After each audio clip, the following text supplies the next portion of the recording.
جب بادشاہ مصر کو سارے حالات و واقعات کا پتہ چل گیا کہ یوسف تو بالکل بے گناہ ہے، تو اس کے بعد اس بادشاہ نے حضرت یوسف علیہ السلام کو جیل سے نکال دیا اور اپنے خاص الخاص لوگوں میں شمار کر لیا۔ جب یوسف نے شاہ مصر کا یہ رویہ دیکھا تو یوسف نے لوگوں کو فائدے کے پیش نظر کہا کہ ملک کے خزانے میرے سپرد کیجیے، میں حفاظت کرنے والا بھی ہوں اور علم بھی رکھتا ہوں۔ یہاں پر راوی ہیں شیبہ وہ کہتے ہیں کہ روایت کرتے ہیں کہ مجھے اس ملک کے خزانوں پر مامور، اور یوسف نے کہا کہ مجھے اس ملک کے خزانوں پر مامور کر دو، کا مطلب یہ ہے کہ غلوں کی نگرانی اور حفاظت کا کام میرے سپرد کر دو۔ اس کی وجہ یہ بیان کی گئی کہ میں بے شک حفاظت کرنے والا بھی اور علم بھی رکھتا ہوں، یعنی جو خزانے اور اموال میرے سپرد ہوں گے ان کی حفاظت کروں گا، اور قحط سالی کا علم بھی اللہ تعالیٰ کی طرف سے مجھے حاصل ہے۔ چنانچہ بادشاہ نے آپ کو یہ منصب اسی وقت عطا کر دیا۔ آپ کو اس ملک کا سادہ زبان میں وزیر خزانہ بنا دیا گیا۔ اس طرح ہم نے اس سرزمین میں یوسف کے لیے اقتدار کی راہ ہموار کی۔ یہ قرآن کی اب ترجم آیت ہے سورۃ یوسف کی۔ اللہ تعالیٰ فرما رہا ہے کہ اس طرح ہم نے اس سرزمین میں یوسف کے لیے اقتدار کی راہ ہموار کی، اور وہ مختار تھا کہ اس میں جہاں چاہے اپنی جگہ بنائے۔ ہم اپنی رحمت سے جس سے چاہتے ہیں نوازتے ہیں، نیک لوگوں کا اجر ہمارے ہاں کم نہیں ہوتا۔ یا اس کے بعد ابن اسحاق روایت کرتے ہیں کہ مجھے یہ بات پہنچی ہے کہ باقی اصل حقیقت تو اللہ تعالیٰ کو معلوم ہے، کہ بہرحال انہی دنوں میں وہ جو عزیز مصر جس کا اصل نام اطفیر تھا، انہی دنوں اس کا انتقال ہو گیا، اور بادشاہ مصر یعنی ریان بن ولید نے جو نیا بادشاہ بنا اس کی بیوی کا نکاح حضرت یوسف سے کر دیا تھا۔ جب وہ آپ کے پاس آئی تو آپ نے فرمایا کہ کیا اس طرح ہمارا جمع ہونا اس سے بہتر نہیں جو طریقہ تم نے اختیار کیا تھا۔ تو یہاں چونکہ یہ بھی کچھ روایت کرتے ہیں کہ وہ عزیز مصر کو اتنی زیادہ عورتوں سے رغبت بھی نہیں تھی، ایک یہ وجہ بھی تھی۔ جب یوسف علیہ السلام کو مصر کے خزانوں پر مکمل اختیار اور قدرت حاصل ہو گئی اور آپ کا عہد پختہ ہو گیا تو اس وقت سرسبزی والے 7 سال گزر رہے تھے۔ اس دوران آپ نے یہ تدبیر کی کہ لوگوں کو حکم دیا کہ جو اناج کاشت کیا جائے کاٹنے کے بعد اسے بالیوں سمیت رکھ دیا جائے۔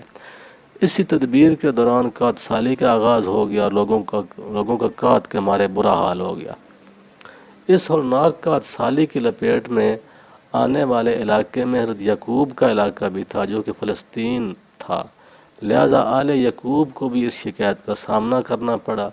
یہ دیکھ کر یعقوب نے اپنے بیٹوں کو غلہ حاصل کرنے کے لیے مصر بھیجا۔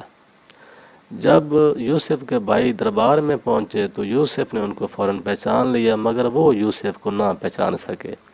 آپ نے انہیں دیکھنے پر پوچھا کہ تم لوگوں کا کیا معاملہ ہے، تم لوگ پہلے اپنا تعارف کراؤ، کیونکہ میں تم لوگوں کو اجنبی محسوس کرتا ہوں۔ تو بھائیوں نے کہا کہ ہم ملک شام سے آیا ہیں۔ آپ نے پوچھا کہ تم یہاں کیوں آئے ہو؟ انہوں نے کہا کہ ہم اناج اور غلے کے اصول کے لیے آئے ہیں۔ یوسف نے ان کے جواب سن کر فرمایا کہ تم جھوٹ کہتے ہو، تم مجھے جاسوس معلوم ہوتے ہو، تمہاری تعداد کتنی ہے؟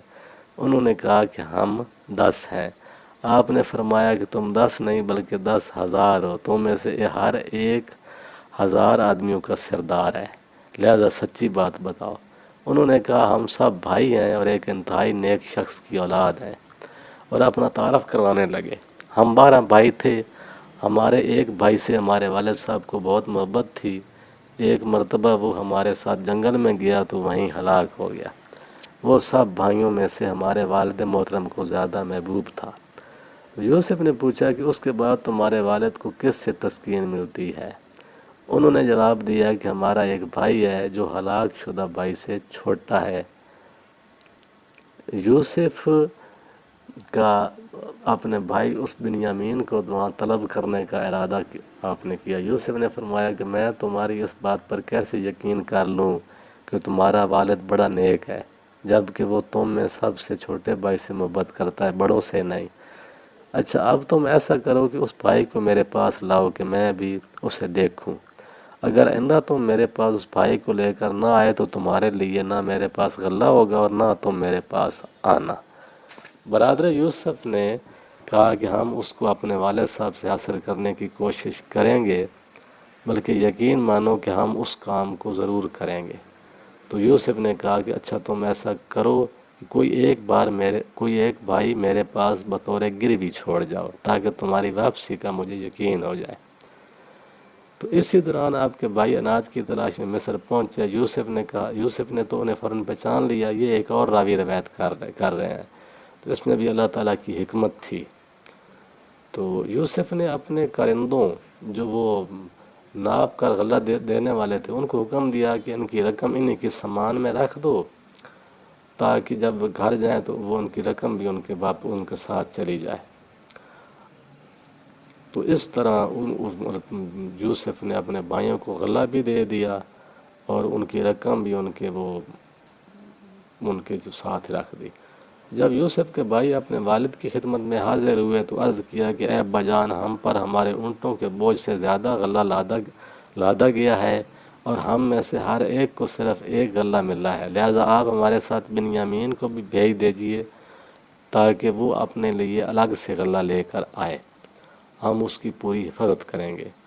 حضرت یعقوب نے یہ سن کر فرمایا کہ میں بنیامین کے معاملے میں تمہارا اعتبار نہیں کر سکتا، مگر ہاں ویسا ہی جیسا آپ سے پہلے اس کے بھائی کے بارے میں کر چکا ہوں، بس خدا سب سے بہتر نگہبان ہے اور وہی سب مہربانوں سے زیادہ مہربان ہے۔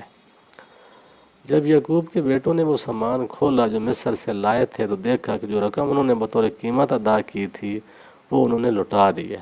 اپنے والد سے کہنے لگے کہ اے ابا جان، ہمیں اور کیا چاہیے، ہمارے غلہ کی قیمت بھی ہمیں لٹا دی گئی ہے اور غلہ بھی مل گیا ہے۔ بیٹوں کی یہ بات سن کر یعقوب نے فرمایا کہ میں اس کو ہرگز تمہارے ساتھ جو ہے نا وہ نہیں بھیجوں گا، اپنے دوسرے بیٹے بنیامین کو، جب تک تم اللہ کے نام سے مجھ پر کوئی وعدہ نہ کر دو۔ تو اس پر انہوں نے کہا کہ ہم اللہ تعالیٰ کو گواہ کر کے کہتے ہیں کہ ہم اس کو کسی قسم کا کوئی نقصان نہیں پہنچائیں گے، آپ بھیجیں۔ جب یوسف کے بھائی دوبارہ پہنچے تو انہوں نے اپنے حقیقی بھائی بنیامین کو بھی اپنے ساتھ لے لیا۔ جب یہ لوگ یوسف کے حضور پہنچے تو اس نے اپنے بھائی کو اپنے پاس الگ بلا لیا اور اسے بتا دیا کہ میں تیرا وہی بھائی ہوں جو کھو گیا تھا، اب تو ان کو باتوں کا غم نہ کر جو یہ لوگ کرتے رہتے ہیں۔ بہرحال اس کے بعد یہ ہوا کہ وہ پھر حضرت یوسف نے اپنے بھائیوں کو کہا، سارا واقعات اثر بتا دیا اور ان کو کہا کہ جب آپ واپس جائیں تو اپنا سارا خاندان بھی یہاں لے آئیں۔ تو میں ذرا مختصر کر رہا ہوں بات۔ تو پھر وہ حضرت یعقوب اپنی ساری اولاد کو لے کر یہاں آ گئے مصر حضرت یوسف کے پاس۔ اس وقت جو حضرت یعقوب کا خاندان تھا جب وہ یوسف کے پاس آئے تو ان کی تعداد 70 بتائی جاتی ہے کہ اس وقت وہ 70 لوگ تھے جس وقت حضرت یعقوب وہ اپنے بیٹوں کے ساتھ مصر میں پہنچ گئے۔ تو باقی زندگی پھر وہ بھائی اور حضرت یعقوب وہ سارے پھر حضرت یوسف کے ساتھ اسی مصر میں ہی رہے وفات تک۔ تو حضرت یعقوب چونکہ نابینا ہو چکے تھے تو وہ بھی ان کی بینائی بھی ٹھیک ہو گئی، حضرت یوسف کی قمیض ان کی آنکھوں پر پھیری گئی۔ تو اس طرح اللہ تعالیٰ نے حضرت یوسف کو جیل سے نکالا اور تخت تک بٹھایا، اور یہ سارا واقعہ تھا۔